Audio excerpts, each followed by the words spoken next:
In this guide, you will learn how to fix Repost not working on Instagram. First, update the Instagram to its latest version. For that, launch App Store or Play Store. Search for the app Instagram. After app appears, if you find the option update, click on it and update the app to its latest version. With this, your problem might be resolved. Launch Instagram, go to the Reels tab and check.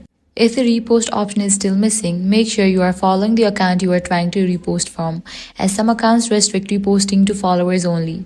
Next, check your own settings by going to your profile, click on three bars, navigate to the option, sharing and reuse, and make sure the options that allow people to share your post and reels are turned on. If the issue continues, try logging out of your account and then wait for a few seconds and log in. If none of these solutions work, you can contact Instagram customer support. For that, click on the option Help. Click Report a problem. Click on Don't Include. Now here you will need to briefly explain about the issue that repost option is not available in your account and send it. With that, Instagram support team will get back to you, and that's it.